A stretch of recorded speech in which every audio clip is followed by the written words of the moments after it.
विवेक है तो भीष्म की तरह, विवेक है तो विभीषण की तरह, विवेक है तो मीरा की तरह जिया जा सकता है, जिया जा सकता है, निश्चित जिया जा सकता है। चाहे कितना भी अंधेरा हो, कितना भी कष्ट हो, कितनी भी कठिनाई हो, कितना भी परिस्थिति विपरीत हो, जिया जा सकता है। मनुष्य का शरीर कहीं रहे पर मन उसका भगवान में ही रमता रहता है, ईश्वर प्रेम में निमग्न रहता है। विवेक हो तो सब कुछ ठीक हो जाता है। इसलिए सत्संग की प्राप्ति भले बुरे की समझ विवेक पर निर्भर है।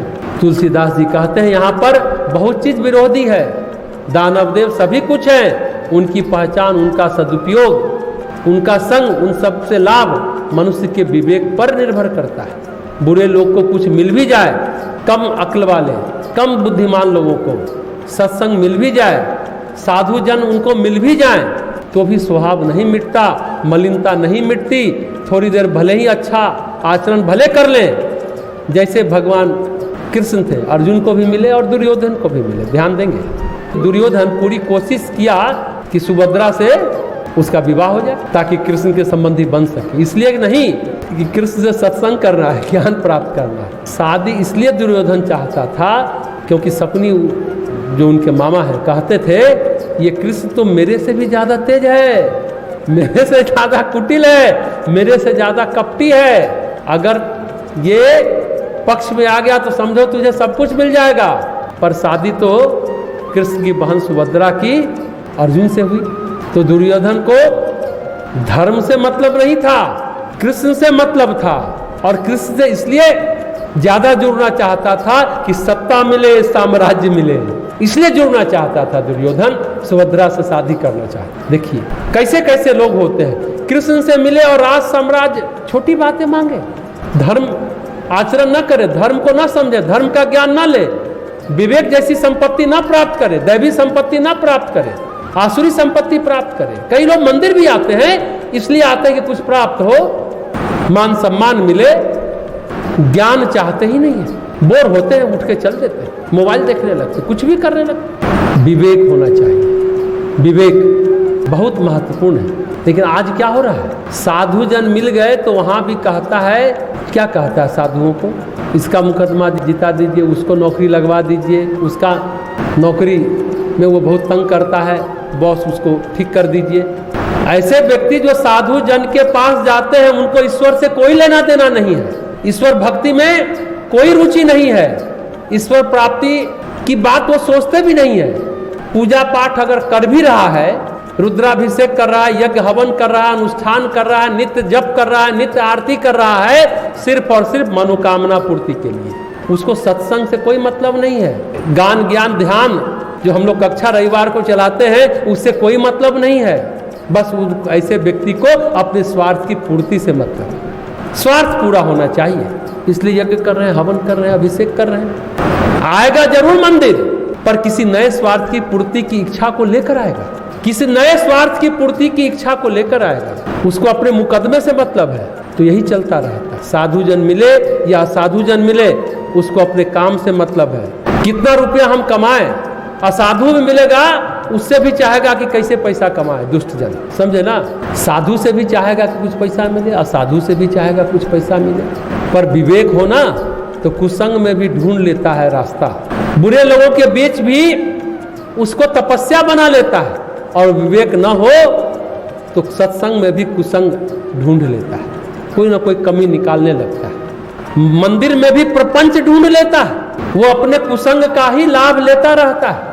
तो बात यह है कि विवेक होने से सत्संग की पहचान, विवेक होने से साधु की पहचान, विवेक होने से सत्संग का और साधु संगत का लाभ भी मिल जाता है। विवेक होने से ये पता चलता है ये जो सुख दुख है, पाप पुण्य है, ये जो विरोधी बातें हैं, इससे लाभ कैसे लिया जाए। अगली चौपाई में गोस्वामी जी कहते हैं, लखी सुबेश जंग बंचक जेऊ, बेस प्रताप पूजही तेऊ, उग्रही अंत न होऊ निबाहु, काल नेमि जिन रावण राहु। रामचरितमानस का बहुत प्रसिद्ध चौपाई है, बहुत प्रसिद्ध चौपाई है। उग्रही अंत न होई निबाहु, काल नेमि जिन रावण राहु। जब असलियत बाहर निकलती है ना, तो जैसे रावण का नहीं निभा, कालनेमी का नहीं निभा और राहु ग्रह का भी नहीं निभा। बड़ा मजेदार कहानी सब है इसमें। गोस्वामी जी कहते हैं, लखी सुवेश जंग बंचऊ जे, जो बेशधारी ठग हैं, बेश उन्होंने अच्छा साधु का सा बना लिया है। देखकर बेश के प्रताप से जगत उनको पूछता है, पैर छूता रहता है। इच्छाधारी कौन कौन धारी बनते रहते हैं लोग, पर एक न एक दिन वे चौराहे पर आ ही जाते हैं, यानी उनकी पोल खुल ही जाती है। एक न एक दिन उनका असली रूप प्राकट हो ही जाता है, अंत तक उनका कपट नहीं निभता। गोस्वामी जी कहते हैं, जैसे कालनेमी, जैसे रावण और जैसे राहु का हाल हुआ। देखिए इस चौपाई में गोस्वामी जी कहते हैं, ये बात है व्यक्ति की और व्यक्तित्व की। आचरण, शील गुण, विचार, व्यवहार ही असली सत्य है। बहुत गहरी बात कह रहे हैं, व्यक्ति और व्यक्तित्व की, आचरण, शील गुण, विचार, व्यवहार ही असली सत्य है। कोई अच्छी अच्छी बातें करता तो है और हम उसके प्रभाव में आ जाते हैं, उसका आचरण नहीं देखते कि वो क्या कर रहा है। हम देखते कि वो साधु वेश में है, तो वेश के प्रताप से तो थोड़ी देर के लिए पूजा हुई जाती है, पर वेश अंत तक चलता नहीं। जो कपटी है, कपट का असली रंग उभर कर सामने आ ही जाता है। कहते हैं, काठ की हारी बार बार नहीं चढ़ती। बार बार चढ़ती है क्या? दूसरी बार आग पर चढ़ाने लायक वो नहीं रहती, क्योंकि वो जल चुकी होती। कागज की नाव से समुद्र पार नहीं किया जा सकता।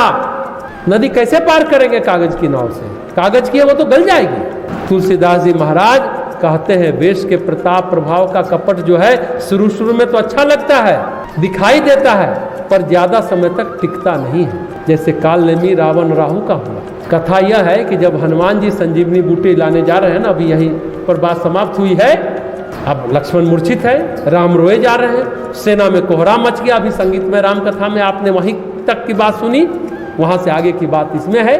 अब रास्ते में कालनेमी बैठा है, राम राम पुकार रहा है। हनुमान जी से बोला, मैं मंत्र दीक्षा दूंगा, मेरे मंत्र के प्रभाव से तुम्हारा सब काम हो जाएगा। अब हनुमान जी को चला दीक्षा देने, बेश बदल कर। लेकिन अंत में क्या हुआ? अंत में वह प्रकट हो गया कि वो राक्षस है, देवता ऋषि नहीं है, साधु तो है ही नहीं, साधु का वेश बना है। रावण सन्यासी बनकर गया था, साधु बनकर गया था सीता जी को चुराने, पर कर्म तो चोरी का था ना, तो साधुता ज्यादा देर टिक नहीं पाई। राहु देवता बन गया था। समुद्र मंथन से जो अमृत निकला था, देवगण उसे पी रहे थे, तो राहु को लगा हम भी अमृत पान कर लेंगे। उसको देवत्व प्रकट नहीं करना था, उसको तो लोभ था अमृत का। अमृत पान किया भी, पर जब पता चल गया तब गर्दन तक गया ही, तब तक गर्दन कट गई। जब तक अमृत गर्दन तक पहुंचती, गर्दन कट गई राहु का। तो जब असली रंग उभर जाता है तो फिर निवाह नहीं होता, निर्वाह नहीं होता। इसलिए साधु संग, सत्संग, संत संग, इसको हम परिभाषित नहीं कर सकते। सामान्य बुद्धि से इसकी परिभाषा नहीं कर सकते, इसकी व्याख्या नहीं कर सकते, इसकी विवेचना नहीं कर सकते। सामान्य बुद्धि से इसको परिभाषित करेंगे हम विवेक से। विवेक है तो बात बनेगी। विवेक आपको सत्य की पहचान कराएगा। देखिए इस बार के प्रसंग में शुरू से ही कथा विवेक की चल रही है। प्रतिदिन हम विवेक की ही बात कर रहे हैं। है तो संग और कुसंग की महिमा, प्रसंग इस बार यह है, पर कथा विवेक की चल रही है। यदि विवेक है तो फिर सही पहचान हमारे आपके पास है, फिर बात बनेगी, नहीं तो बात नहीं बनेगी। वही कहा ना, कई बार कालने में भी साधु का वेश बनाकर आ जाएगा, रावण भी साधु का वेश बनाकर आ जाएगा, पर रावण और कालनेमी का अगर आपकी दृष्टि नहीं पहचान सकी कि यथार्थ में साधु नहीं है, लखी सुवेश जग बंचक जेऊ वेश प्रताप पूजिए ही तेऊ।